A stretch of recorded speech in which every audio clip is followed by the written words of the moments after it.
Hi and welcome. I'm trying to learn Biographyology. Today, the Blessed Virgin Mary, and after we've done it, we're going to do a bit standing yoga. And if you participate in the standing yoga, then it's like your arms. The Blessed Virgin Mary, 1st century. The feast day is the 15th August, that is Assumption, and September the 8th, that is Nativity of Virgin Mary, and the March 25th, that is Annunciation, and the February the 2nd, that is Purification, and July the 2nd, Visitation. So there are multiple, I don't understand them all. Let's read the text, maybe they explain it then. Symbols and art are wearing blue robe and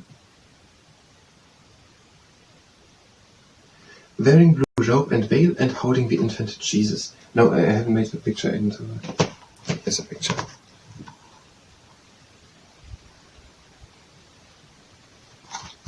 That is above the Virgin and Child with Angels by Filippino Lippi, portraying Mary as an innocent maiden in a medieval courtly setting. Okay, a blue robe and veil and holding the infant Jesus are symbols and art of Mary. Now, patronage, that is of all humanity. Of all humanity, patronage. Now, paintings. El Greco has made the Virgin Mary, and Jan van Eyck has made the Ghent altarpiece, the Virgin Mary, Lippi Filipino, and Filipino Lippi has made the Virgin and Child with Angel, this one. And Paolo Uccello has made Mary's presentation in the temple. Profile: Mother of Jesus, and other titles include Our Lady, Madonna, Queen of Heaven, Mother of God, Immaculate Conception, and Mediatrix of all graces. Okay, profile: Mother of Jesus, and then further titles.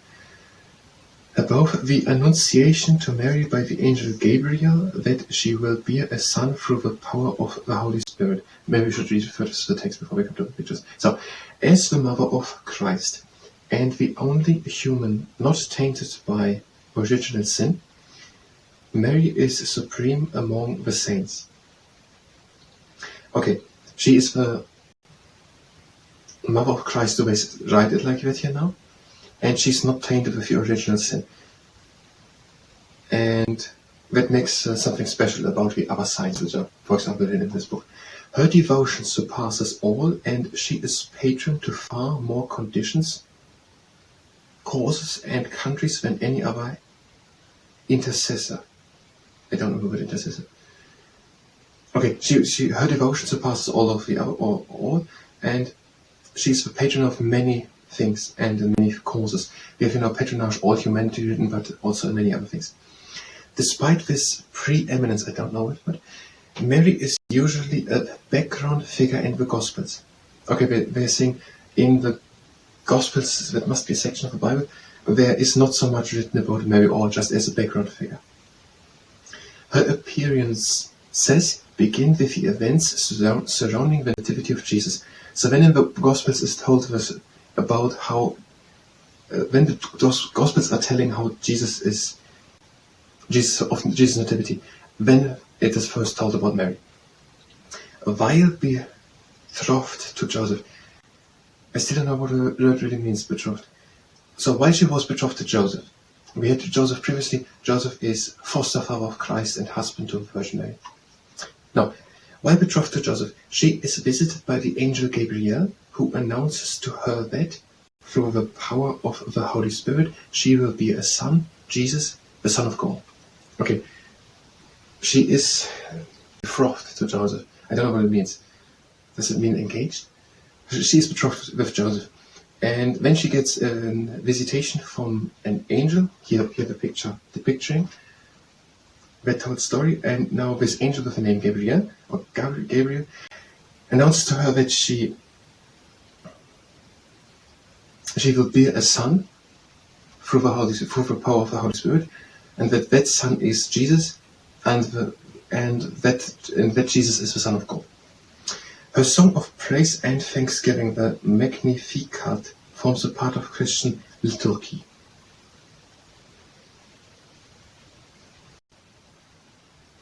she is thankful. I don't understand the sense. It is important in Christian liturgy. I don't know, is it music? Let's just keep the code sentence apart, I don't understand. She travels with Joseph to Bethlehem, where Jesus is born beneath a star of great portent. And after a sojourn, I don't know what that is, or portent, in Egypt, the Holy Family settles in Nazareth. Okay, she goes with Joseph to Bethlehem, and where Jesus is born. And the story is why there are great stars shining, basically. And after we were in Egypt, we're going to Nazareth. That was a bit more told in Joseph's story. And we're going now to Nazareth, which is again near Bethlehem. Mary is depicted as a loving and responsible mother. Okay, she loves her child and she's also responsible towards Jesus. She is not afraid to question her son when, as a boy, he stays behind in the temple after she and Joseph have departed. I don't understand that part. Although she does not always understand the purpose of his actions or of his more enigmatic utterances, such as his response at the wedding of Cana to her observation that the wine has run out, her acceptance of his messiahship is never in doubt. Okay, whatever, she supports him basically, whatever he does. And she also always believes in his messiahship. Her sorrow at the foot of a cross in the final hour is the subject of numerous paintings. Her plight, I don't know what that is, by now a widow prompts Jesus' commission of her beloved disciple to take her under his wing after he is gone. Her sorrow at the foot of a cross in the final hour is the subject of numerous paintings. Okay, there were many paintings about the crucifixion of Jesus Christ. And her plight, by now a widow, prompts Jesus' commission of a beloved disciple to take her under his wing after he's gone. Do they say that Jesus said that now Mary is one of his beloved disciples next to his 12 disciples? Whatever. Jesus wanted this looked after her. Cult of the Virgin Mary. From early times, Christians have believed that Mary remained a virgin throughout her life. And the 6th century doctrine that she was taken up to heaven in body and soul, that is the assumption of Mary. So I don't understand the word assumption. So the assumption of heaven has something to do with when Mary went as body and soul into the heaven. And this is widely accepted. So many people, many Christians believe that Mary remained through her whole life a virgin, and that she came to heaven with body and soul together, which is called the Assumption of Mary. However, the article of faith that states that God preserved her from the taint of original sin from the very moment of conception in St. Anne's womb, the Immaculate Conception, was debated in the Middle Ages. I don't understand that part. That has something to do with here. The tradition of Anne's, the mother of, I don't understand it, mother of the Virgin Mary, so of Anne. The tradition of Anne's virtuousness grew to a level consistent with her daughter's Immaculate Conception, the doctrine that Mary was born without the taint of original sin. Okay, there are some people saying that Mary was born with original sin. I don't know, there's some doubt. They're saying that in the medieval times there were some people disputing over whether she was born with or without original sin. The reformers of the 16th century opposed the Roman Catholic Church tendency to glorify Mary, instead emphasizing her humility. Okay, they're saying the Reformation during the end of the Middle Ages, during the Reformation time, there were many people of the Reformers saying, as the Roman Catholic Church, that more should be emphasized her humility aspect. Humility. I don't really know what humility means. The cult of Saint Mary has become hugely popular throughout the Roman Catholic and Orthodox worlds and includes such prayers as the Hail Mary and Rosary and Angelus. Okay, there are many people praying to Mary, obviously. So, the Annunciation to Mary by the angel Gabriel that she will be a son through the power of the Holy Spirit. That story has some of the picture. And apparitions of Mary. Many people and children in particular, have reported seeing visions of a Virgin Mary. Okay, there are many people saying they have seen a vision of Mary. Supposed miracle cures are common features and unusually messages about the state of humanity, its suffering and its lack of piety are delivered to the world through these seers. So people who see them. Okay, we're basically saying that there are some people saying that when they had these visions, that they maybe had been cured from diseases. And also that she was telling them about the state of humanity and that there is a suffering in the world and also caused by humans. And also that some people don't have enough piety with other people. Part of her cult includes annual pilgrimages to commemorate her apparitions, for example, to Lourdes, 1858 in France, and Fatima, 1907 in Portugal. Okay, there seems to be the place Lourdes in France, and there, according to the belief of some people, was in 1858 an apparition of Mary, and also in Fatima, which is in Portugal. So France is in Western Europe, Western Middle Europe, and Portugal is Western Europe, Western South Europe. Okay, we are now through the text here. In the next part, we will come back and we make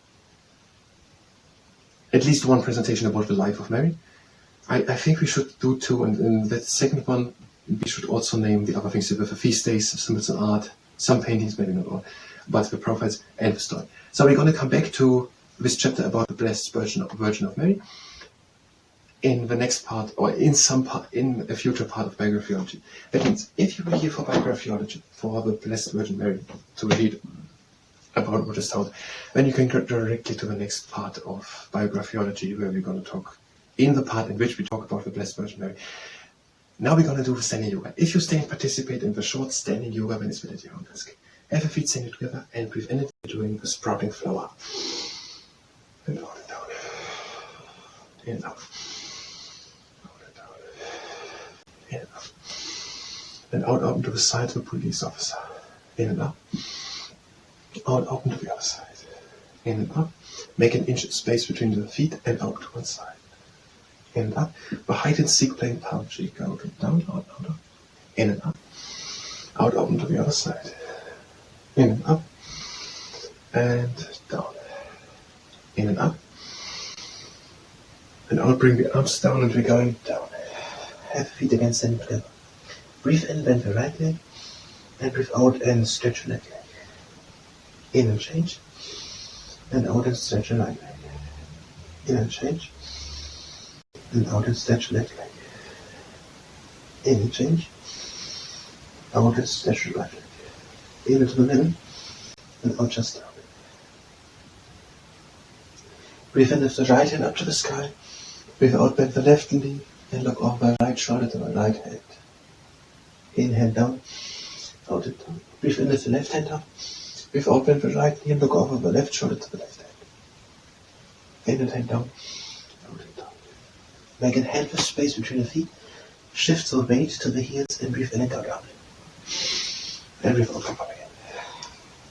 In and down. Out and up. One more time. In and down. Bring the hands high up. Lift the toes off the ground. And in and down. And up. Breathe in. Take hold on the elbows and gently swing from side to side.